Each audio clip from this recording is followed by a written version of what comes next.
September 8th, 2014, a little over 2 years ago, 5:30 in the afternoon, I was on I-540 in my car headed to RTP.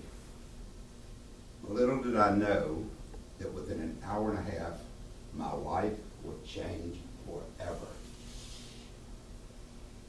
Mr. Toastmaster, fellow Toastmasters and guests, what I'm talking about is I was on my way to a seminar called, it was a commitment seminar that was 10 weeks long, put on by the Landmark Forum Education Program. If any of y'all are familiar with Landmark, it is a transformational educational program that is designed to change your life or transform your life. It's not reading, writing, arithmetic, it's transformational. Well, I went into the room, I got it to the DoubleTree Motel in RTP, walked in, and there were 86 people in the room. I took my seat, the meeting started, a woman was up in front, the leader, and she started talking about making commitments to change your life. And about halfway through the program, she invited people to come up front to make their commitment if they wanted to. So I mustered up some courage, got out of my seat, went up front, had a little lecture, and I said, I'm Dan Scala, and I've been a smoker for 50 years. I'm going to quit smoking. Everybody, yay, yay, yay, yay, yay, yay. I went and sat down in my seat. As I went and sat down in my seat, I said, Dan, that was just D-U-M-B stupid. You don't know how to do that.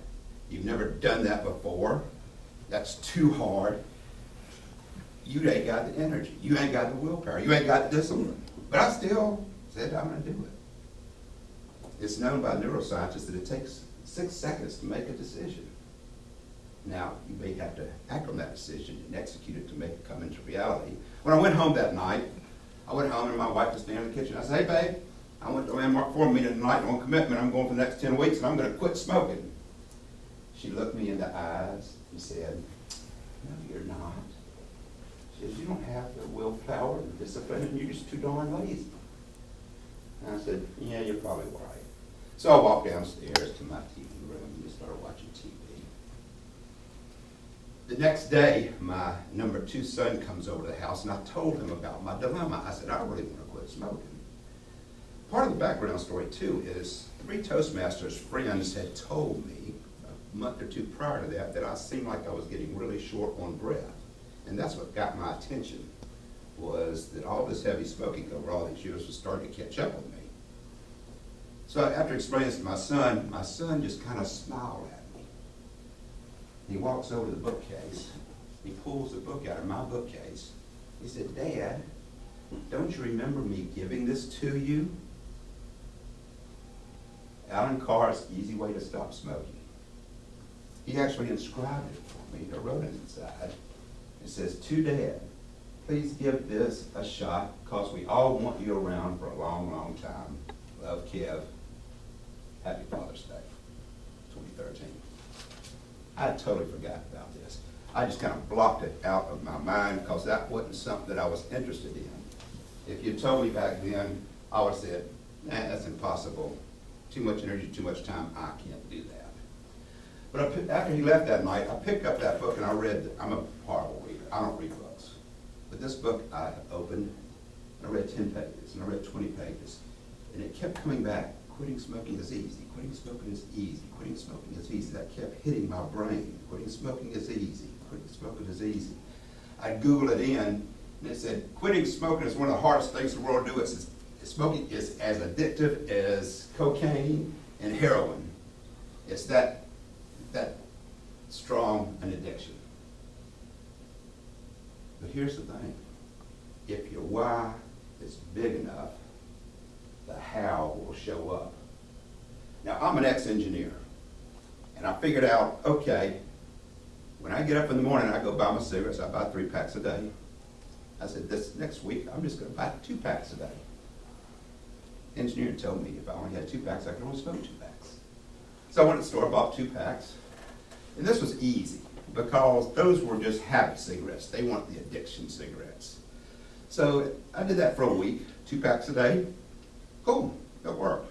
Next week, I did 1 pack a day. That worked. It was that last pack that I knew was going to be the tough one, because those are the addiction cigarettes. Those are the cigarettes when you get up in the morning and you fix that cup of coffee, you gotta have that cigarette. Or after lunch, after you had a big meal, you gotta have that cigarette. After you get out of a stressful client meeting or business meeting, you gotta have that cigarette. Or if you go out drinking with buddies, you gotta have that cigarette. So I got down to 1 pack a day. I did that for a few days. And then I started cheating a little bit. And then I realized, I said to myself, I'm just gonna try. When I go out tomorrow morning, I'm not gonna buy any cigarettes. I'm gonna see if I can last till noon time. So I went out and started doing my regular daily duty thingies and made it till noon time. I said, hey, cool. I said, well, I'm just gonna see if I can make it till 5 o'clock. Didn't buy any cigarettes, I made it till 5 o'clock. Then all of a sudden I said, oh shoot, I made it at 5 o'clock, let me see if I can make it the rest of the night. So I went home, did the computer work and worked doing whatever I needed to do, went to bed. When I woke up the next morning, I told myself, Dan, you just quit smoking for a day. If you quit smoking for a day, you can quit smoking for the rest of your life. And that was September 27th, 18 days after I made the decision and announced it in front of a group. Haven't touched one since. Feel much better. The other part of the story is one of my good friends that was a Toastmaster buddy is also in one of my, co-founder of Wake Angels, and we have an investment group. He says, Dan, take that money that you were spending smoking and stick it aside each day and save it. So what a great idea. So I figured it out. 3 packs a day times $4 a pack, $12 a day.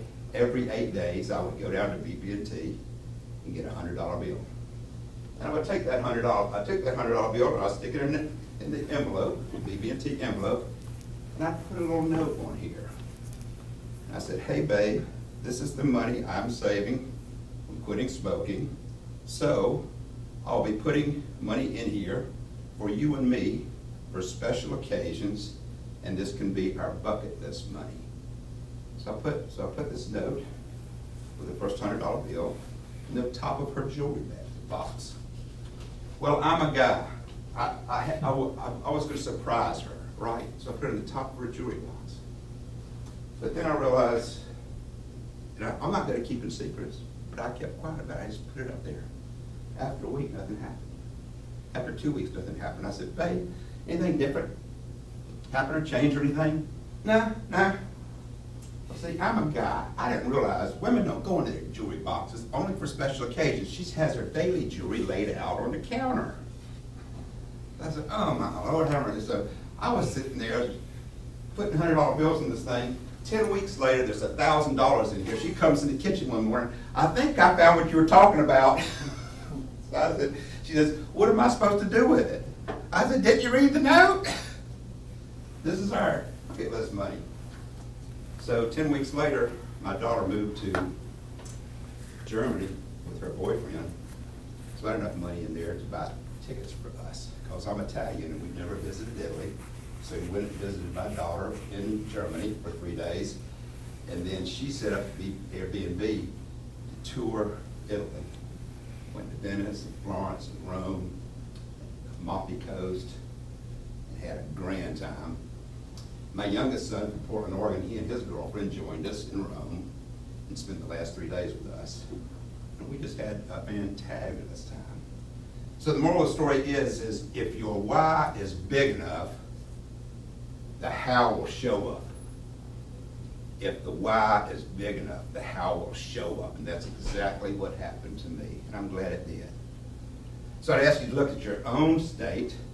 If there's something in your life that you want to quit, that you want to stop doing, if there's something that you want to start doing, if there's something you want to change, make a decision and do it and act on it. Because if your why is big enough, the how will show up. Mr. Toastmaster.